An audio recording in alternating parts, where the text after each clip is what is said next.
Introduction to Magic. Rituals and Practical Techniques for the Magus. Introduction to Magic. Introduction. There are times in certain people's lives when they feel that all their certainties are wavering, all their lights dimming, all the voices of their passions and affections falling silent, including everything that enlivens and moves their being. Thus being led back to their own center, the individual confronts the problem of all problems. What am I? Then, in almost every case, he begins to see that everything he does, not only in his ordinary life, but also in the domain of higher values, only acts as a distraction, creating the illusion of a purpose and a reason, or something that allows him not to think deeply and to go on living. Daily routines, moral codes, faiths, and philosophies, intoxication of the senses, and even disciplines appear to have been created or pursued by people in order to hide their inner darkness, to escape the anguish of the vast fundamental solitude, and to elude the problem of the self. In some cases, such a crisis can have a fatal outcome. In other cases, one reacts and shakes it off. The impulse of an animal energy that does not want to die reasserts itself, inhibits that which has been briefly intuited through such experiences, and makes one believe that it was just a nightmare, a momentary weakness of the mind or a nervous imbalance. Then new adjustments are made in order to return to reality. Then there are the evaders, being unable to grasp it as a whole. They turn the existential problem into a mere philosophical problem. And the game resumes. A new truth and a new system arise. They claim to see the light shining in the darkness, thus refueling the will to go on. Another equivalent solution is the passive reliance on traditional structures and on dogmatic and stereotypical forms of authority.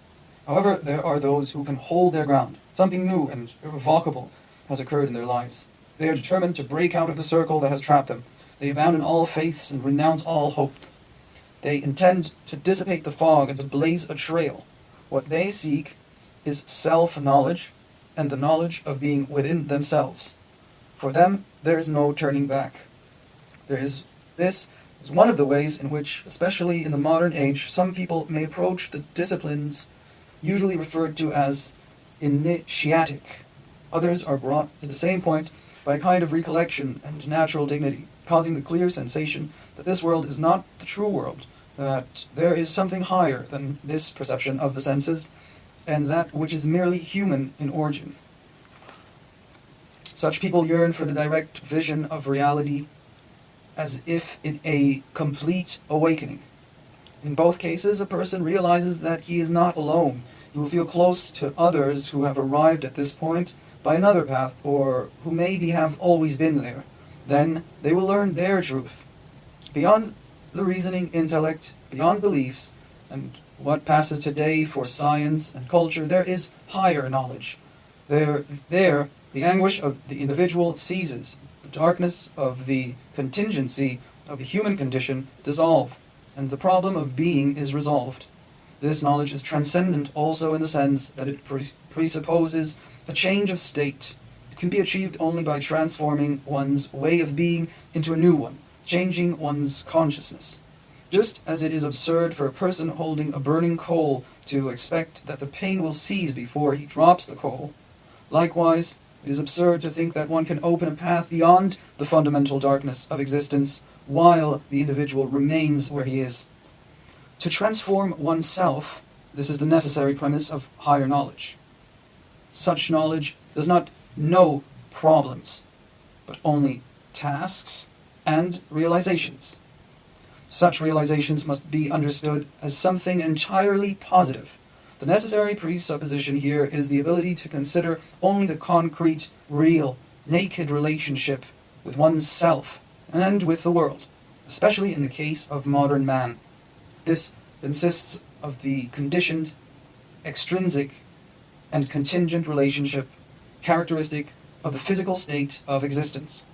As for the varieties of what has been called the spirit, they are a mere counterpart of physical existence, such that all of their values, good and evil, true and false, superior and inferior, do not constitute a gap in relation to what the self is as a human being in the hierarchy of beings.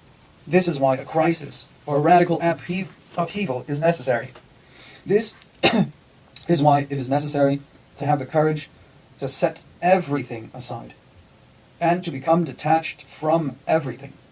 The mutation of one's deepest structure is the only thing that matters for the purposes of higher knowledge.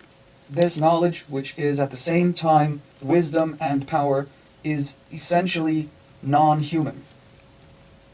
It can be achieved by following a way that presupposes the active and effective overcoming of the human condition. Having long been trapped in a sort of magic circle, modern man knows almost nothing of such horizons. Moreover, as Joseph de Maistre correctly pointed out, those who are called scientists today have hatched a real conspiracy. They have made science their monopoly and absolutely do not want anyone to know more than they do or in a different manner than they do. However, this does not mean that this different and higher knowledge does not really exist. The teaching we are concerned with has a much better claim than the predominant religion in the West to say, quod ubique, quod ab omnibus et quod semper, that which is everywhere from all things and forever. This teaching corresponds to a unitary tradition that can be found variously expressed in the traditions of every people, sometimes expressed as the wisdom of ancient royal or priestly elites, sometimes as knowledge concealed in sacred symbols, myths, and rituals, whose origins are lost in primordial times, or as allegorical writings, mysteries, and initiations, or as theurgy, yoga, or high magic, or in more recent times, as the secret knowledge of underground currents that surface here and there in the course of Western history up to the Hermeticists and the Rosicrucians. This path also corresponds to a precise, rigorous, methodical science transmitted from flame to flame, from initiate to initiate, in unbroken chains that are rarely evident to the profane. This science has nothing to do with external things and phenomena, but it focuses on the deepest energies of human interiority, and proceeds experimentally with the same criteria of objectivity and impersonality as in the exact sciences. This science, just like modern scientific disciplines, basically predicts the same effects in the presence of the same conditions and the same operations independent of feelings, morality, and abstract speculation. This divine technique, traditional in the higher sense of the word, affords real possibilities to those who, after the previously mentioned crisis, find in themselves the strength and calmness to overcome it in a positive manner and to experience it as a catharsis and purification from everything that is merely human. Moreover, the science offers real possibilities to another category of beings, namely those few individuals in whom, in mysterious ways, an ancient legacy re-emerges and grows again, almost like the instinct of another race that has disappeared in the course of the millennia. The human brain has already given all it had to offer. Now, what matters is to make the whole body into an instrument of consciousness, which, by overcoming the limitations of the individual, must penetrate those vital layers where the dark and deep energies of the higher self are at work, until the entrance of the path leading to the closed palace of the king is found again. This collection of essays aims at presenting clues, suggestions, and techniques of this secret science, which, in its essence, is not transmitted in a body of beliefs and concepts, but rather becomes a light of inner awakening shining from spirit to spirit. We have tried a general criterion to avoid as much as possible any discussion about things, or to capture instead their essence, omitting nothing in order to be fully understood. Wherever obscurities remain, this is not by our wish, but due to the nature of the subject matter itself. Higher knowledge is first and foremost experience.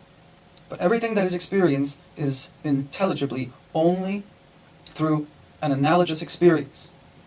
Any written or printed communication will always meet a limit that can be removed only by one who can take up the position corresponding to the particular teaching. We will limit our subject matter to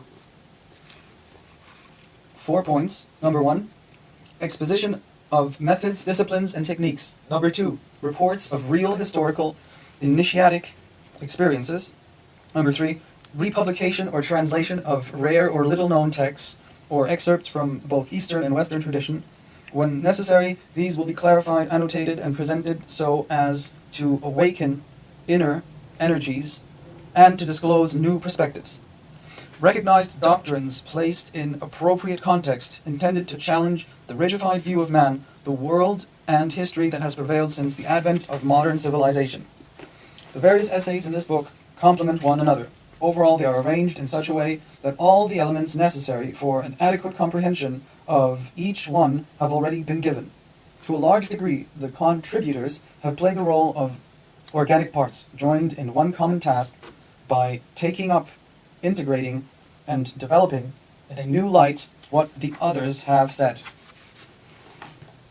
By following a practice found in ancient India and in Western medieval schools among the Pythagoreans and the Hermeticists, in the medieval initiatic guilds, among the Rosicrucians, in some monastic authors, and partly even in the Jesuits, we have adopted the principle of anonymity.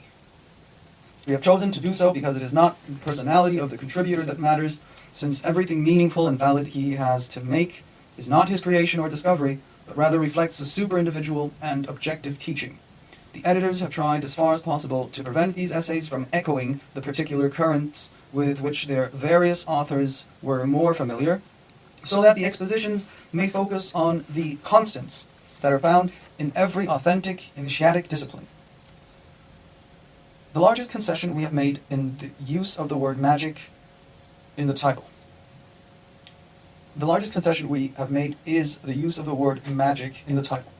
Rather than referring to what that word meant in antiquity, in this context, magic assumes a metaphorical sense characterizing only a particularly active assumption of traditional and initiatic disciplines that is more or less shared by the whole group of contributors.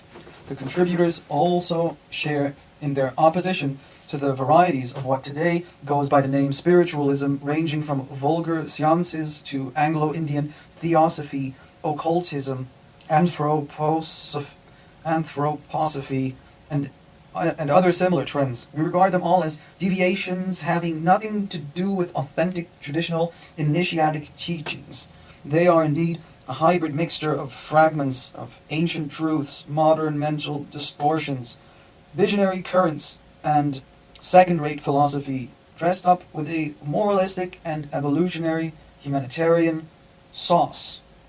The editors of this book have taken great care to convey to the reader a sense of detachment from these confused and counterfeit forms that mirror only the decadence and lack of principles in our times.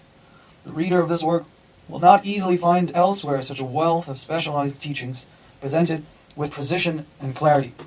He will have to decide how far to limit himself to a simple reading for information's sake, and how far, discovering a higher vocation previously only dimly sensed, he wants to dare to work and to be silent.